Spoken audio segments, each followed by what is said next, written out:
नमो वयं वै श्रवणाय का फल प्राप्त हो जाता है। मैं कैसे उसकी बातों को असत्य साबित करूं। इस प्रकार की जब बात गई, यहाँ पर कार्तिकेय जी को बुरा लगता है। ऐसा कह करके माता पिता को नमन करके तुमने मेरे साथ कपटपूर्ण व्यवहार किया। सभी शोभाएं उसके अंदर थी, सर्वगुण संपन्न था, बड़ा पराक्रमी था। माता पार्वती ने नाना प्रकार के वस्त्र दिए उसे। शिवा शंकरयोरहं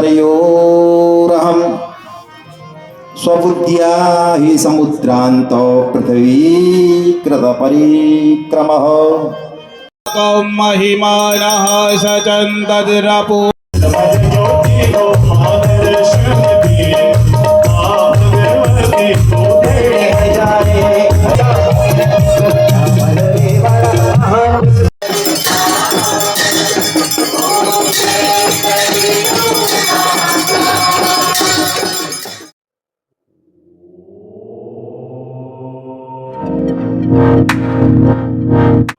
आप सभी दगड़ियों दोस्तों का बागेश्वर धाम उत्तराखंड में हार्दिक स्वागत और अभिनंदन है।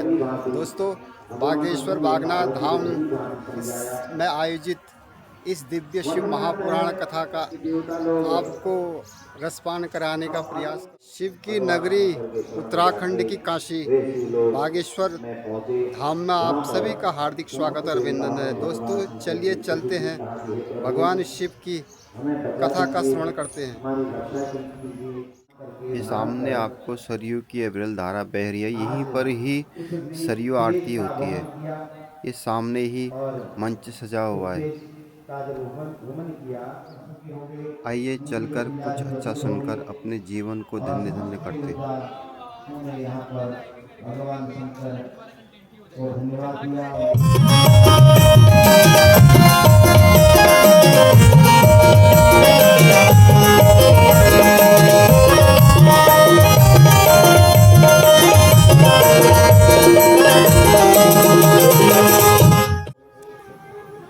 बुद्धि सबसे बड़ी होती है। तुमने अपनी बुद्धि का इस्तेमाल नहीं किया और गणेश ने अपनी बुद्धि का इस्तेमाल किया, तो उसने घर पर ही हमारी 7 परिक्रमा कर ली। तुम पृथ्वी की परिक्रमा करके आ रहे हो पुत्र। उसने मुझे तक हरा दिया। शास्त्रार्थ में उसने ये कहा कि पिता गणनायक जय गणपति वंदन गणनायक जय गणपति वंदन गणनायक जय गणपति वंदन गणनायक। तेरी छवि अति सुंदर सुखदायक, तेरी छवि अति सुंदर सुखदायक। जय गणपति वंदन गणनायक जय गणपति वंदन गणनायक।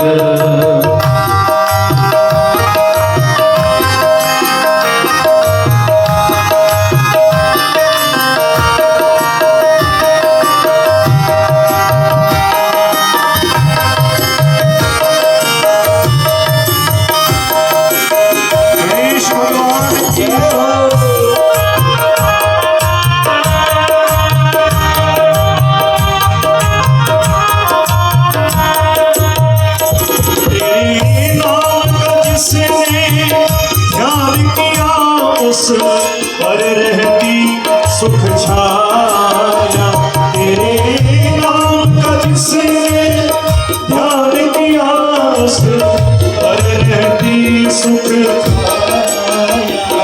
तेरे रोम रोम के अंदर में एक तेरा रूप समाया।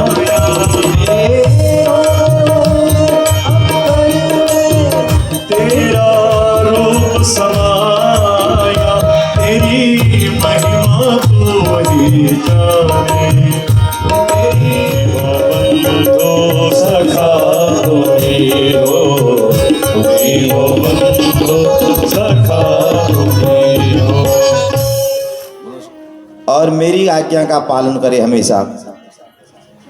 ऐसा मन में उसका विचार आया तो उन्होंने अपने शरीर के मल से, मैले से सर्वलक्षण एक पुरुष का निर्माण किया। वह पुरुष बड़ा सुंदर था, विशाल शोभा संपन्न था, सभी शोभाएं उसके अंदर थी, सर्वगुण संपन्न था, बड़ा पराक्रमी था। माता पार्वती ने नाना प्रकार के वस्त्र दिए, उसे अलंकार दिए, आशीर्वाद देकर कहा कि तुम मेरे पुत्र हो, दूसरा मेरा अपना पुत्र नहीं है।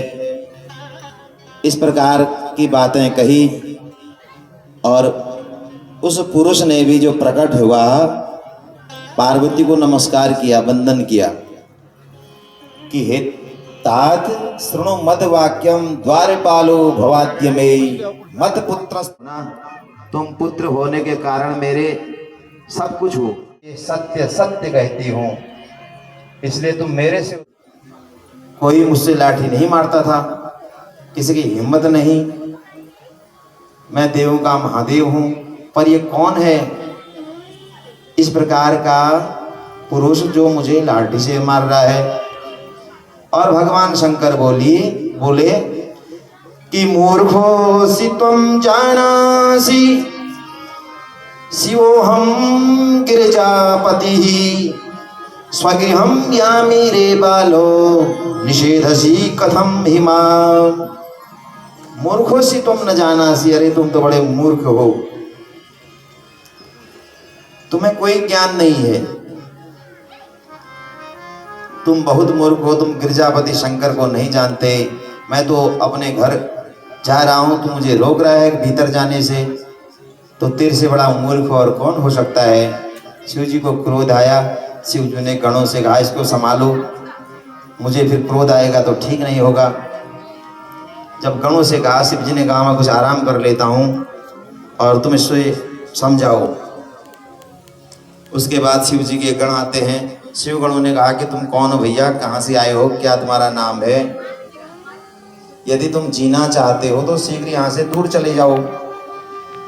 गणेश जी कह रहे हैं कि यदि तुम जीना चाहते हो तो तुम दूर चले जाओ, मैं दूर जाने वाला नहीं हूँ। गण भी आश्चर्यचकित हुए, बोले आप कौन है, कहाँ से आए हो। गणेश जी कहते हैं कि आप लोग कौन हो, आप लोग बहुत सुंदर प्रतीत हो रहे हो, यहाँ से चले जाओ, मेरा विरोध क्यों कर रहे हो आप, मैं किसी को भीतर नहीं जाने दूंगा। शिव जी के गणों ने कहा कि अभी तुम्हें पता नहीं है, तुम नए नए कोई द्वारपाल नियुक्त हुए हो यहाँ, हम बहुत पहले से रहते हैं और भगवान शंकर को क्रोध आएगा तो तुम्हें मार देंगे। भगवान शंकर क्या तुम्हें मारेंगे, हम ही तुम्हें मार देंगे। इस प्रकार गणेश जी और उन गणों की आपस में क्या होती है, बातचीत होती है, वार्तालाप होता है। अब निश्चिंत हो गई मां पार्वती, द्वार पर गणेश जी लाठी लेकर खड़े हैं। तो एक समय अपने पुत्र को द्वार की रक्षा के लिए पार्वती रख देती है, सखियों सहित स्नान करने लगी भीतर। एक लाठी पकड़ी गणेश जी ने, पार्वती ने पकड़वाई लाठी और गणेश जी उस लाठी को पकड़ करके द्वार पर खड़े हो गए। पार्वती ने चुंबन किया और वर्णन आता है उसने उसी समय मां के चरणों का स्मरण किया और अपनी शक्ति से शंकर जी पर प्रहार कर दिया। उसी समय भगवान शंकर के हाथ से त्रिशूल गिर जाता है, भगवान भी आश्चर्य में पड़ जाते हैं। उन्होंने अपना पिनाक नामक धनुष हाथ में लिया और उसी समय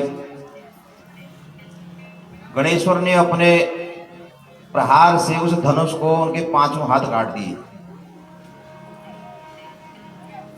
तब शंकर ने अपने 5 शेष हाथों से त्रिशूल ग्रहण किया, धारण किया और लौकिक गति को प्रदर्शित करते हुए अपने महल में कहने लगे कि बड़ी खेद की बात है कि हमको आज्ञा दीजिए माँ, आपने हमें क्यों बुलाया है, क्यों हमारा स्मरण किया है। महामाया शंभु की शक्ति, जैसे प्रकृति कहते हैं, इसी प्रकार वह प्रकृति अखंड कोटि ब्रह्मांड नायक आज क्रोध में आती है। उसने क्रोध भर करके उन सभी शक्तियों से कहा कि सुनो देवियों, आज प्रलय होगा, कि हे शक्तियो धुना देव्यो युष्माभिर्मन्निदेशतः प्रलयश्चात्र कर्तव्यो नात्र कार्या विचारणा देवाश्चैव ऋषिश्चैव यक्षराक्षसकास्तथा अस्मदीयान् पराश्चैव शक्यो भक्षत वै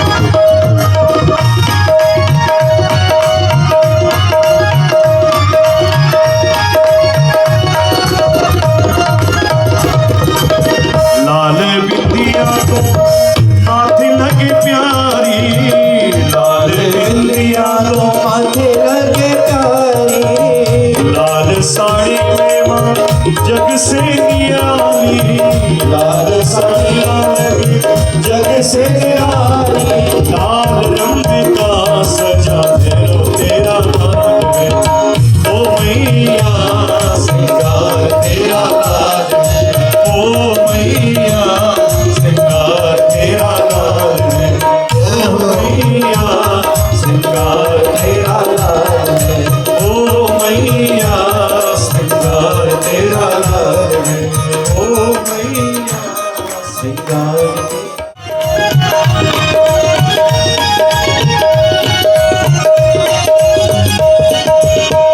लाल लाल मेहंदी हाथों में रचाई, लाल लाल मेहंदी हाथों में रचाई, लाल चुनर सितारों चढ़ाई, लाल चुनर सितारों चढ़ाई, चूड़ा लाल लाल कलाई में कमाल है। बड़ा सुंदर मुखमंडल था भगवान गणेश जी का। सारे देवता बड़े प्रसन्न हुए और उसी समय पार्वती ने अपने पुत्र का जब दर्शन किया, पार्वती भी अपने पुत्र को जीवित देख करके बड़ी प्रसन्न हुई। नारद जी ब्रह्मा जी से प्रश्न करते हैं कि हे प्रभु, हे पिताजी, फिर उसके बाद आगे क्या हुआ? जब गिरजा माता ने अपने पुत्र को जीवित देख लिया तब क्या हुआ, ये भी हम जानना चाहते हैं। तो ब्रह्मा जी कहते हैं नारद जी से कि हे नारद, तुम भली भांति श्रवण करो कि जीविते गिरिजा पुत्रे देव्या दृष्टे प्रजेश्वर ततः किम अभवत् तत्र कृपया तद्वदाधुना। जीविते गिरिजा पुत्रे देव्या दृष्टे मुनीश्वर यज्जातं तच्छ्रुवास्यो वच्मिते महत्सव। अब जैसे ही गिरिजा के पुत्र गणेश जी जीवित हुए महाराज, तब पार्वती ने अपने पुत्र को होश हवास में देखा तो आज प्रसन्न हो गई। वो सुना और स्वीकार किया, उनके वचनों को शिरोधार्य किया। कार्तिकेय जी बड़ी शीघ्रता से पृथ्वी को परिक्रमा करने के लिए घर से चल पड़े, किंतु गणेश जी बड़े बुद्धिमान थे, वो वहीं स्थित रह गए। अपनी सद्बुद्धि थी उनकी और अपने चित्त में बार बार यही सोचने लगे, विचारने लगे कि मेरे से तो जाया जाएगा नहीं। कार्तिकेय बहुत तेज है, वो जल्दी करके आ जाएंगे, मैं ऐसे ही रह जाऊंगा, मेरा विवाह नहीं होगा, ऐसा भगवान के मन से कहते हैं कि तुमने इस महती पृथ्वी की परिक्रमा कब की? यह 7 द्वीप कब तुमने इन द्वीपों की परिक्रमा की? पृथ्वी समुद्र पर्यंत फैली हुई है, इसकी परिक्रमा तुमने कब की? अनेक घोर जंगल आते हैं, तुम कब गए इन जंगलों में? इस विशाल पृथ्वी की परिक्रमा तुमने इतनी जल्दी कैसे कर ली पुत्र?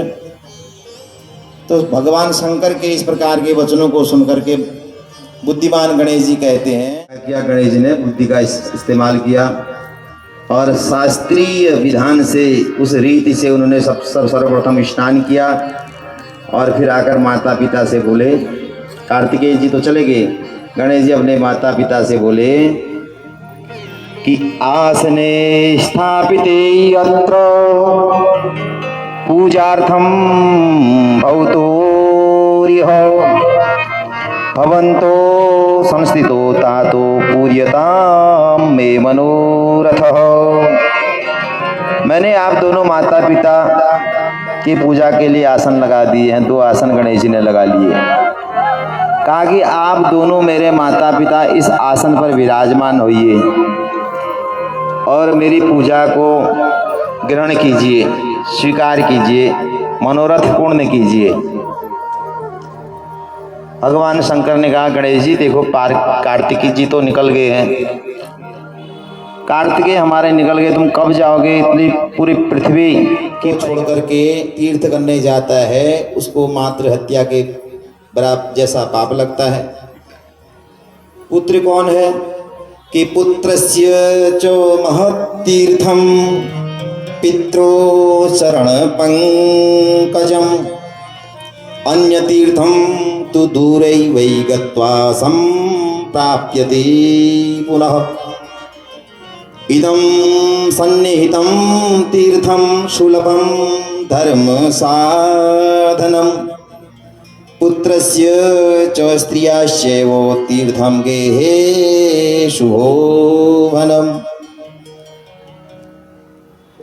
कह रहे कि माता पिता का चरण ही पुत्र के लिए सबसे बड़ा तीर्थ है, इसलिए उनकी सेवा करें। अन्य तीर्थ तो जाने पर अगर बिना माता पिता की आज्ञा के तुम तीर्थ में जा रहे हो तो वो ठीक नहीं है। श्रीमन नारायण नारायण नारायण श्रीमन नारायण नारायण नारायण कहो नारायण नारायण नारायण कहो नारायण नारायण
बरसाने से सखियां आई बरसाने से मनमोहन की प्यारी राधा रानी झूला झूले ओढ़े चूनर तारा राधा रानी झूला झूले ओढ़े चूनर तारा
तो